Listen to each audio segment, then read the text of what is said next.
ఈ నెల 19వ తేదీన 23వ తేదీన యాదగిరిగుట్ట లక్ష్మీ నరసింహస్వామి ఆలయంలో స్వర్ణ దివ్య విమాన గోపుర మహాకుంభాభిషేక ప్రతిష్ఠా కార్యక్రమం నిర్వహిస్తున్నట్టుగా మీడియా సమావేశం ఏర్పాటు చేసి ఆలయ ఈవో భాస్కరరావు తెలిపారు.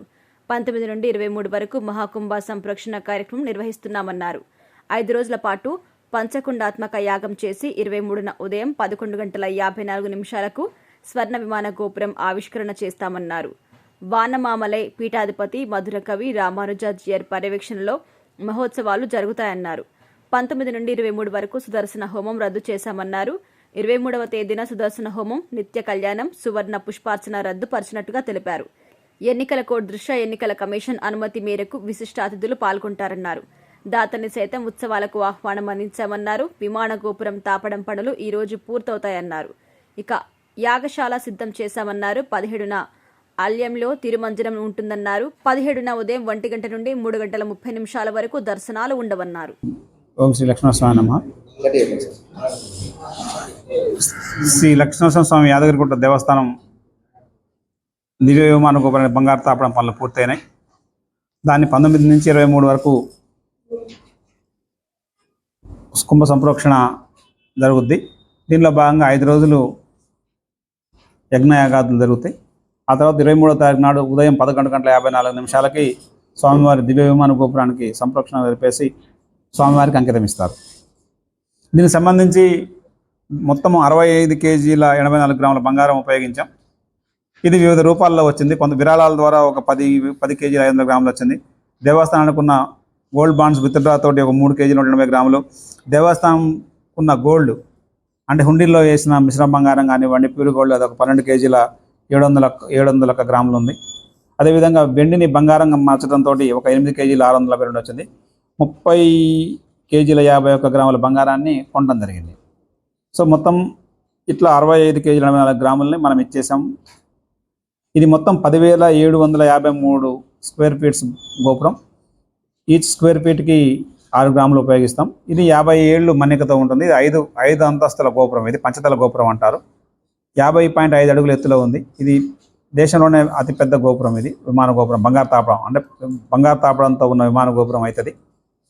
దీంతోపాటు ఒక 39 కలశాలు అంటే ఈ కమాన్ స్వామివారి రాజగోపురంకి ఇంకా రాగి కలశాలు ఉన్నాయి. వాటిని ఇంకా వివిధ గోపురాల మీద ఉన్న రాగి కలశాలను కూడా బంగారు తాపడం చేపిస్తున్నాం. వాటిని కూడా ఈ కార్యక్రమంలోనే పెడుతున్నాం.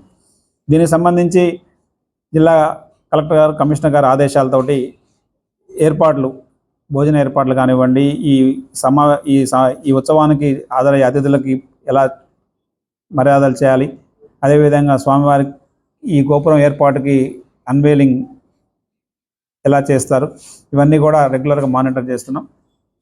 దాంట్లో ఎటువంటి ఇబ్బంది లేకుండా చేస్తున్నాం. ఎలక్షన్ కోడ్ ఉంది కాబట్టి డిగ్నిటరీస్ అందరినీ కూడా పర్మిషన్ ఇమ్మని ఎలక్షన్ కమిషన్ గవర్నమెంట్ రాసింది. వారందరూ కూడా హాజరవుతారు. ఈ కార్యక్రమాన్ని మన దేవస్థానంలో మొట్టమొదటిసారిగా ఈ దేవస్థానం వానమామలై పీఠానికి సంబంధించింది. పాంచరాత్ర ఆగమం ప్రకారం జరిగేది. ఆ పీఠానికి అధిపతైన శ్రీ శ్రీ పరమహంస మధురకవి వానమామలై రామానుజాచార్య స్వామి గారు ఈ 5 రోజులు ప్రత్యక్షంగా ఉండి ఈ కార్యక్రమాన్ని పర్యవేక్షిస్తారు. ఆయన పర్యవేక్షణలోనే ఈ కార్యక్రమం మా పెద్దయ్య గారు, కండూరయ్య గారు అందరూ కలిసి చేస్తారు. అందరూ పాల్గొనండి. ఈ కాలంలో మనం ఉండటం మన అదృష్టం. ఈ బంగారు గోపురాన్ని స్వామివారికి అంకితం ఇచ్చే ఈ కాలంలో మనం అందరం ఉన్నాం.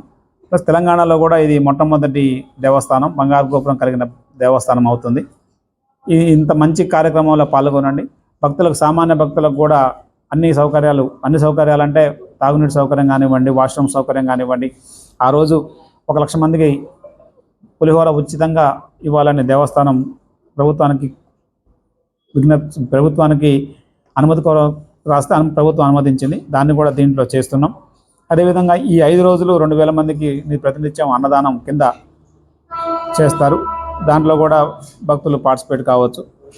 ఈ కార్యక్రమాన్ని ప్రత్యక్షంగా చూడడానికి అనుభవం లేని వాళ్ళకి దేవస్థాన ఆవరణలోనే ఎల్సిడీలు పెట్టి, అదేవిధంగా పట్టణంలో కూడా బస్టాండ్లో, టోల్ గేట్ దగ్గర అన్ని ప్రాంతాలు ఎక్కడెక్కడైతే భక్తులు ఎక్కువ ఉంటారో అక్కడ ఈ ఎల్సిడీలు పెట్టి దాన్ని లైవ్ ఇవ్వడానికి కూడా ప్రయత్నం చేస్తున్నాం.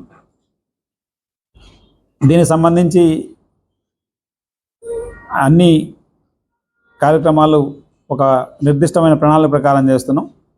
దీంట్లో ఎటువంటి ఇబ్బంది లేదు. మేమందరం కూడా మా స్టాఫ్, నేను, మా చైర్మన్ సాబ్, మా అయ్యగారులు అందరం కూడా ఈ 23 వరకు ఎటువంటి ఇబ్బంది జరగకుండా అందరం ఖచ్చితంగా మంచిగా చేయాలనే ఉద్దేశంతో ఎటువంటి తప్పిదాలకు లేకుండా చేస్తాం. కాబట్టి ఈ కార్యక్రమంలో అందరూ పార్టిసిపేట్ అయ్యండి. ఆ రోజు 23వ తారీఖున ఆదివారం వచ్చింది. 11 గంటల నుంచి 1 గంట మధ్యలో దర్శనాలు ఉండవు. అదేవిధంగా ఈ 19 నుంచి 23 మధ్యలో మధ్యాహ్నం 1 గంట వరకు సువర్ణ పుష్పాలంకరణ పూజ రద్దు జరిగింది. నిత్య కళ్యాణాలు ఒక 23వ తారీఖు నాడు మాత్రమే రద్దు చేశాం, మిగతా రోజుల్లో జరుగుతాయి. అదేవిధంగా 23వ తారీఖు నాడు బ్రేక్ కూడా మార్నింగ్ బ్రేక్ తీసేసాం. ఎందుకంటే సామాన్య భక్తులు క్యూలో ఉన్న వాళ్ళందరినీ కూడా అనుమతించాలనే ఉద్దేశంతో 11 గంటల వరకు అనుమతిస్తాం. 11 గంటల తర్వాత భక్తులందరూ పైకి వచ్చేసి ఆ విమాన గోపుర మహాకుంభాభిషేకాన్ని చూడడానికి అనుకూలంగా ఆ 2 గంటల పాటు మాత్రమే మనం దర్శనాన్ని ఆపడం జరిగింది. 1 గంట తర్వాత మన అతిథులందరూ దర్శనం చేసుకొని పోయిన తర్వాత అస్మద్ గురుభ్యో నమః, శ్రీమతే రామానుజాయ నమః, శ్రీ యాదాద్రీశాయ నమః. అఖిలాండ కోటి బ్రహ్మాండ నాయకుడైన శ్రీ యాదాద్రి లక్ష్మీనరసింహస్వామి వారి దివ్య దేవాలయంలో మహావైభవపేతంగా స్వామివారి దివ్య విమాన గోపురానికి స్వర్ణతాపనం చేయడం జరుగుతుంది. ఈ సందర్భంగా స్వామివారి దివ్య విమానానికి గోపుర కుంభాభిషేకం జరుగుతుంది. అనగా మూలమంత్ర మూర్తిమంత్ర హోమాలు, పంచకుండాత్మకంగా శ్రీ పాంచరాత్రాగమ శాస్త్రయుక్తముగా భగవద్ రామానుజ సాంప్రదాయ సిద్ధంగా శ్రీమద్ వేదమార్గ ప్రతిష్టాపనాచార్యులైనటువంటి వానమామలయ జీరస్వామి వారి యొక్క ప్రత్యక్ష పర్యవేక్షణలో మన రాష్ట్ర ముఖ్యమంత్రి వర్యులు శ్రీమాన్ యనమల రేవంత్ రెడ్డి గారి యొక్క స్వీయ సంకల్పానుసారము ప్రజా అధికారులు, ప్రభుత్వాధికారులు, భక్తులు, దాతలు, ఉదారుల యొక్క ఔదార్యంతో ఈ మహామహోత్సవం మహావైభవంగా జరుగుతుంది. 19వ తారీఖు ఉదయం స్వస్తివాచనంతో ప్రారంభమవుతుంది. ఉదయము సాయంకాలము మూలమంత్ర మూర్తిమంత్ర హోమాలు, వేద పురాణ ఇతిహాస ప్రబంధ పారాయణాలు, అలంకార సేవలు ఇవన్నీ కూడా మహావైభవంగా జరిగి 23వ తారీఖు నాడు వృషభ లగ్నంలో అనగా 11 గంటల 45 నిమిషములకు స్వామివారి దివ్య విమాన గోపురానికి కుంభాభిషేకం జరుగుతుంది. అన్ని ఏర్పాట్లు కూడా మా కార్యనిర్వహణాధికారి గారు అయినటువంటి భాస్కర్ రావు గారు ఏర్పాటు చేసినారు. శాస్త్ర వైదుష్యంగా మా ప్రధాన అర్చకత్వంలో ఈ గోపుర కుంభాభిషేకం జరుగుతుంది.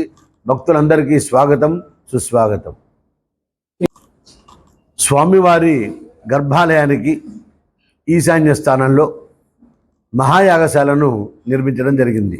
ఈ యాగశాలలో చతుర్ద్వారాలు, పంచగుణాత్మకంగా ఈ యాగం జరుగుతుంది. వాసుదేవ, సంకర్షణ, ప్రద్యుమ్న, అనిరుద్ధ అనేటువంటి యజ్ఞకుండములలోనూ, శ్రీకుండము అనగా పద్మకుండం, మహాలక్ష్మీ కుండం అంటారు, ఈ కుండంలోనూ కూడా ఈ యాగాలు నిర్వహణ చేయడం జరుగుతుంది.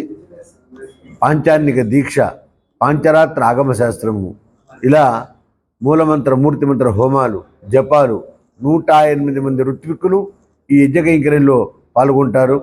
ఆ తర్వాత ఇంకా విశేషంగా రామాంజకుటంలో కూడా ఒక 10 మంది వంటస్వాములు అదనంగా రావడం జరుగుతుంది. వచ్చిన భాగవతోత్తములకు ఏ విధమైనటువంటి లోపాలు లేకుండా ఈ కార్యక్రమంతో కూడా ఏర్పాటు చేయడం జరుగుతుంది.